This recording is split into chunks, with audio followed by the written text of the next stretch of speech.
Hey everybody, welcome to the final episode in our deep dive series into Cyberpunk 2077 Romance. If you haven't seen the previous videos, there are 3 of them, so definitely check it out. There will be a link to the playlist appearing on your screen right now, or you can find it in the description below if for some reason it doesn't show up. Quick recap, Outtake and I sat down with 2 members of our Discord community, Time Bean and Lady Reaver, to discuss romances in Cyberpunk 2077. These 2 ladies are very into romance stuff. They're fanfiction writers. They're avid gamers in the RPG genre. They're both really into Baldur's Gate 3 right now, I know that. Maybe we'll have to do a follow-up discussion discussing the Baldur's Gate 3 romances. I don't know. Let us know if you'd like to see something like that. But anyway, this final part is a wrap-up in which we discuss what we liked about Cyberpunk 2077's romance quests and what we didn't like. Basically our favorite and least favorite things about them. So that'll be the first few minutes of this video. And then there's kind of a part 5 or an epilogue here. I cut a bit of the discussion from the previous videos just to help the flow and to keep them from getting too long. But there was some stuff that was really good and that I wanted to add as kind of a special bonus. So there will be an outtakes section at the end of this video. Not outtakes in terms of anything that got flubbed up, but just some stuff that got cut from the discussion. You can hear Time Bean gushing about Takamura some more, and Lady Reaver talking about what she thought could be improved about the romance with Carrie. So stick around for that. Right now, let's get into part 4 of our deep dive into Cyberpunk 2077 Romance. So why don't we just wrap up talking about your number 1 thing you liked about the romances in Cyberpunk 2077, number 1 thing you didn't like. And I'll go first here just because I don't want to have the last word. I'll just say that the thing I liked was that when you didn't have the opportunity to romance a character, you still got to know them in like a friendship capacity and in a way that was very similar to the romance quest that you could have with that character. I really liked that. I really did like that. What I don't like is that there's so few of them and half of them are very thinly written. I honestly thought you were going to say that it seemed like they were flirting with you when you're trying to be friends with them. It does seem like that too. That is a little weird. That is a little weird. Especially it was weird with River, because then if you try to make a move on him, he's like, oh, I don't swing that way. Moontag, I'll let you go next because you haven't said anything in a while. Oh, sorry. Yeah, no, you guys are saying a lot of the things that I'm thinking anyways, right? So it's like, yeah, there is a lot of really great development into Panam and Judy. Love those girls. I'm probably going to reload back behind where I went as far as I did with River, so I can go back and actually go make nicey nice with Judy instead, because I'm preferring her to him, honestly.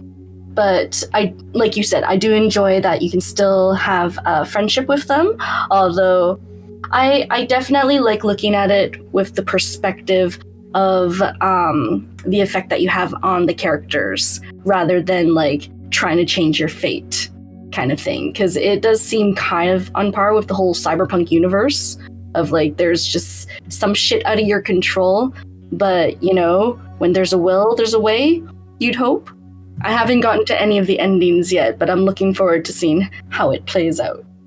What got me thinking along this direction was actually something that Johnny says at one point. You know, they nuked Arasaka Tower. 50 years later, what's changed? What difference did it actually make? Anyway, Lady Reaver and Time Bean, I will let you have the last word here, and then we'll wrap up, but go ahead. So the one thing I liked overall about the romances, or at least the Judy romance, is that it takes time. You have to crack her open. You have to make her trust you, and I really appreciated that. But also, the best line, one of my favorite lines in the entire game, came from a conversation with Judy, and it's during the X Factor quest. It's right after you kill Woodman, and Judy's like, "I want to do something. I feel like I want to do something to help, my friends at Clouds." And you say, "Arts and dreams of freedom can't be everybody's food. Sometimes you got to deal with the dirt." And that kind of, precipitates what she decides to do with trying to take over Clouds. And I love that line because it, to me, was that connection between V and Judy, right? It was, I'm a merc. This is what I do. You're beautiful. You're artistic, lovely girl, but I know how to get things done. And I think it's that little turning point in their relationship when V says that to her. I love that. And I thought that was really beautifully written in terms of a line. The thing I don't like, don't care for foot rubs. Don't care for cringy romance scenes. I do feel like the scene with Judy, they were trying to go for this beautiful, passionate, staring you in the eyes while things were happening. But I just had this image of like a pulsating cuttlefish devouring a clam at one point, and I'll just leave it at that. And yeah, I didn't need all that. It was a little gratuitous, but some people might have liked it. That's fine. And demonetized. No, just kidding. Good. Paints a nice image, I have to say. Well, as something was painted, I was there. Yeah, go ahead, Reaver. Well, I can't really say much about the romances because I only romance Carrie and everyone else seems like a bro to me. Well, except for Pan Am, she was giving me heavy signals, and I was thinking about it. I love Pan Am as a character. I love Judy. I did like River, but like I said, he's a bro to me, and I didn't romance him, so the whole romancing being short and stuff doesn't really bother me. Well, it did bother me that he never called me back or anything. His sister sent me a text, and I was just there was no ending, like a resolution quest where you meet, as time being said, meet his nephew, maybe go on another criminal hunt. I don't know, but Pan Am, her character is amazing. I love her, and the one thing that made me just adore her was during the Nomad ending, and you guys are sitting at the edge of camp and you're overlooking the avocados in the city. There's this moment where you have the option to say, I'm sorry, I'm getting you guys involved, and that's what I picked. And she said, and do you know what I don't like the most? When you use me basically as an emotional crutch. I have to, you're using me to validate your decisions. And that made me wholly respect her as a character because and she said it wasn't fair. And I was like, you're right, that's not fair. I'm sorry I did that to you. But it made me respect her so much more. I got to romance Pan Am now. Oh, I have to. Yeah. That's the only thing pulling me back into that game. 6 months from now, I'm going back in. Pan Am's my girl. All right, but for the Carrie romance, what I liked about it was that the Smex scene was amazing. I love it. The Samurai Reunion scene was amazing. I loved it. And that he's actually very, very soft lover. And I wish I could see more of that in the game. What I didn't like was the lack of sexual tension, the lack of any flirtation before you guys end up kissing. And another person also, Terra K again, he mentioned that it seemed like V was taking advantage of Carrie while he was being very vulnerable and open to V about his fears. And V just kind of swoops in and kisses him, and it didn't really feel right in the moment. And apparently if you don't do that, you get locked out of the romance. So I guess that was also a negative factor of it. Getting flashbacks to Witcher 3 there. Yeah. Great. Again, more evidence that it was just tacked on the end, unfortunately. Tacked on after the fact. They probably didn't design his character thinking that this was going to be a romance option. It says more about how V's character is written, really. Well, the fact that V doesn't have the option to he does have if they give you the option to yeah, but it's either you jump in, take advantage, or you're locked out. Yeah. Mm-hmm. Mm-hmm. Whereas with Pan Am, there were points where it's okay, I could put my hand on her shoulder at this point, something to that effect, but I chose not to, and it didn't lock anything out. Yeah.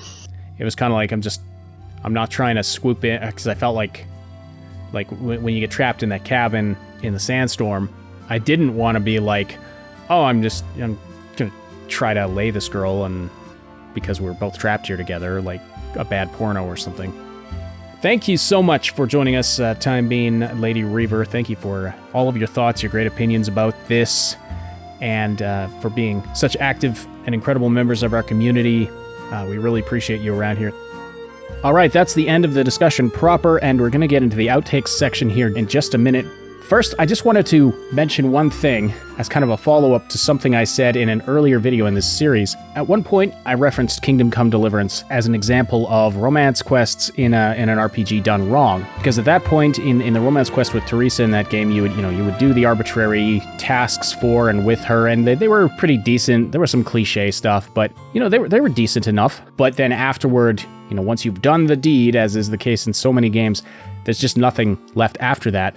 Well, I went back to Kingdom Come Deliverance after playing Cyberpunk 2077 and discovered that in later updates, they actually changed things so that the romance with Teresa carries on after the point of the snoo, as Lady Reaver would say. You can actually talk to Teresa about her future, bring her gifts and stuff, and take her on dates, if you will, or walks, where some pretty adorable cutscenes happen, and it just really went from being a pretty cliched and boring romance quest to being one of the best I've seen, in fact, probably the best I've seen in a game, period. So I just wanted to put that note out there that romance quests in games can be done right, and with future updates, Kingdom Come Deliverance did do it right. There's only the one romance quest in that game, but it's the kind of thing where I would like to see more of that if they're going to do romance in games. This goes for any developer. If they're going to do romance in games, I'd like to see more of that kind of a thing, and less of the tick the right boxes to get a character into bed.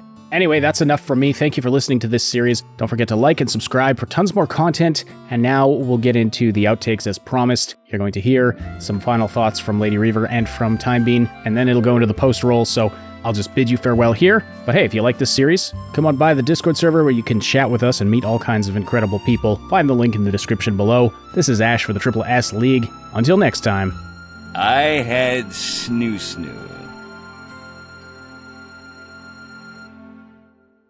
I know I can talk about Takamura too much. I realize that, but I'm a little obsessed with him. If I was going to do a fan fiction, it would be a Takamura fan fiction. But he has a lot of honor. You can say what you want about the corpos and corpo greed and blah blah blah and all this sort of stuff. But as a person, his backstory growing up in these slums, which were there because the corporations made them there, right? It's all this vicious cycle, and it's kind of cool in and of itself. But he's honorable.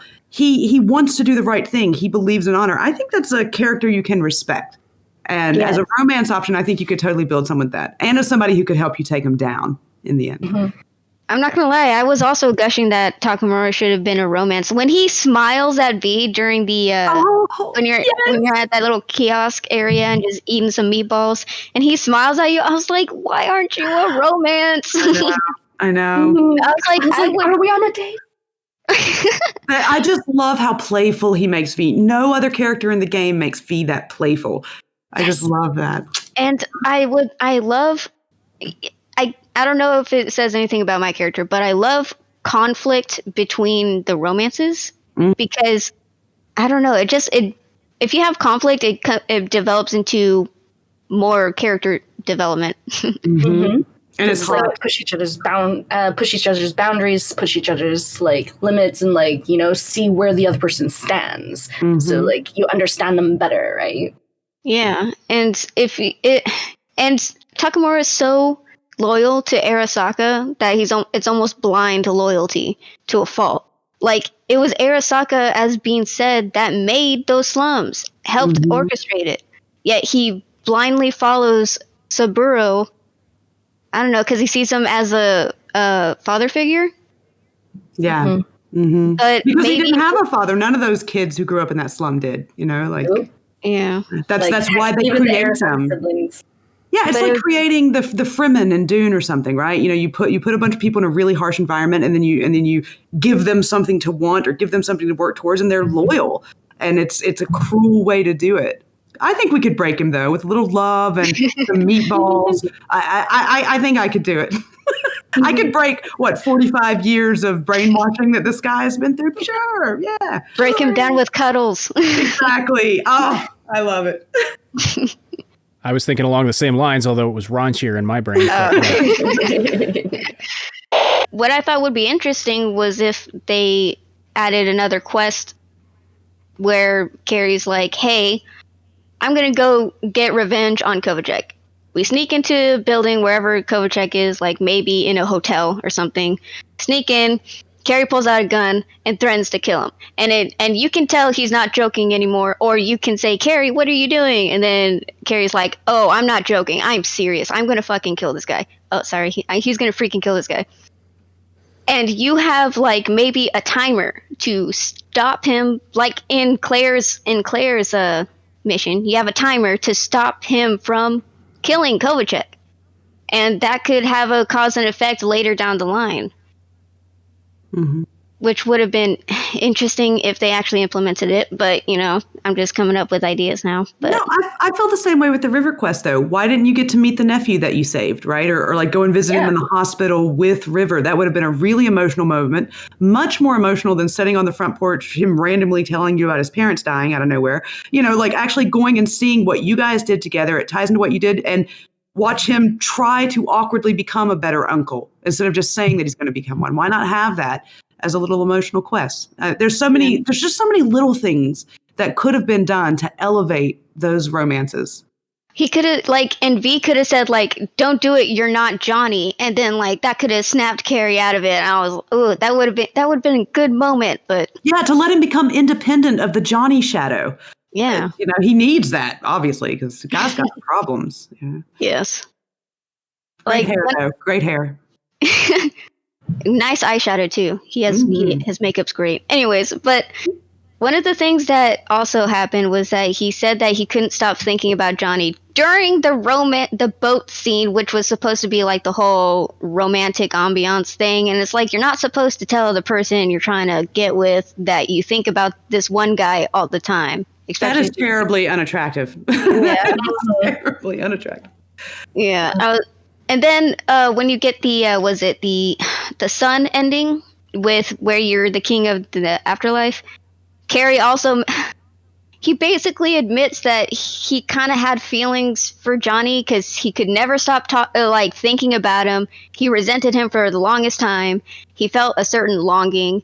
And I was like, I don't know what you call that, but that definitely sounds like you had feelings for him. And then he was like, but I moved on. And basically now he has feelings for V. So I'm like, so during the whole time we were romancing each other, you didn't really feel anything towards V at all? And it was were you just... He wanted to get with the guy in your head. Yeah. You were the Johnny vessel. That's really creepy. That's really creepy. And it was only till after the game was done that he admits that he was moving on from that. I was like, so you were just using V the whole time for your emotional whatever? What would you do? Thanks so much for watching. Don't forget to like, sub, and hit that notification bell, and then check out some of these other videos. Find the link to our Discord server and other important stuff in the description below.